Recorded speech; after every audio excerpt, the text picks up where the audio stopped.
বিষয়টি হচ্ছে যে মানুষের প্রত্যাশা তৈরি হয়েছে, প্রত্যাশা তৈরি থেকে মানুষ আমাদেরকে নিয়ে চিন্তা করছে, মানুষ আমাদেরকে নিয়ে ভাবছে। আমরা মনে করি ভাবনার দ্বার উন্মুক্ত থাকা উচিত এবং ভাবনার দ্বার যখন উন্মুক্ত থাকবে তখনই জনমত গঠন হবে এবং জনমত গঠন থেকেই হচ্ছে রাজনৈতিক কাঠামোর ভিত্তি গড়ে ওঠে।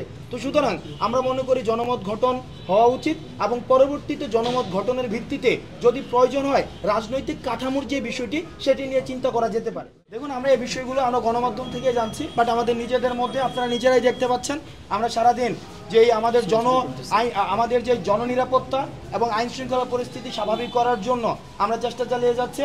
এখন রাজনৈতিক যে বিষয়গুলো এগুলো আলাপ আলোচনা বাইরে হচ্ছে, কিন্তু আমাদের মধ্যে এই বিষয়গুলো নিয়ে আমাদের কোনো আলাপ আলোচনা হচ্ছে না।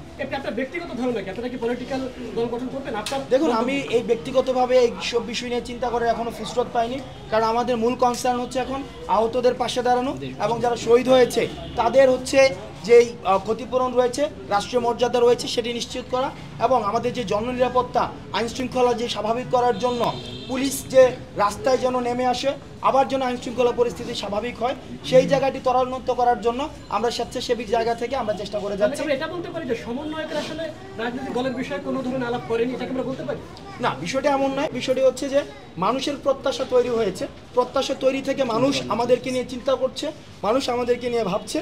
আমরা মনে করি ভাবনার দ্বার উন্মুক্ত থাকা উচিত এবং ভাবনার দ্বার যখন উন্মুক্ত থাকবে তখনই জনমত গঠন হবে এবং জনমত গঠন থেকেই হচ্ছে রাজনৈতিক কাঠামোর ভিত্তি গড়ে ওঠে। তো সুতরাং আমরা মনে করি জনমত গঠন হওয়া উচিত এবং পরবর্তীতে জনমত গঠনের ভিত্তিতে যদি প্রয়োজন হয় রাজনৈতিক কাঠামোর যে বিষয়টি সেটি নিয়ে চিন্তা করা যেতে পারে।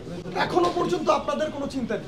এখনো পর্যন্ত এই বিষয়গুলো নিয়ে আমরা এখনই ভাবছি না এবং এগুলো নিয়ে আমাদের ভাবনার, আপনারা জানেন যে আমরা যারা এখানে কাজ করছে, সউদ্যোগে যারা কাজ করছে, আমাদের বলেছি আমাদের প্রায়োরিটি ভিত্তিতে প্রথম হচ্ছে আহত শহীদদের হচ্ছে রাষ্ট্রীয় মর্যাদা এবং হচ্ছে তাদের ক্ষতিপূরণ নিশ্চিত করা এবং হচ্ছে জননিরাপত্তার বিষয়টি হচ্ছে আমাদের প্রাধান্য পাবে। আরেকটি প্রশ্ন হচ্ছে অনেক ভার্সিটি বা অনেক প্রতিষ্ঠানের সমন্বয়কদের তালিকা আপনারা নিচ্ছেন এবং এখান থেকে অনেকে ধারণা করছেন যে আপনারা হয়তো ভবিষ্যতে একটা দল গঠন করবেন, সেখানে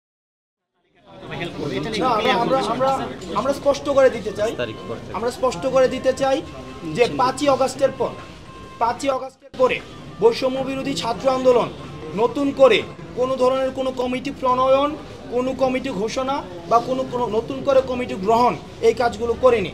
আমরা আবার আপনাদেরকে বলছি আমরা আপনাদের সহযোগিতা চাই।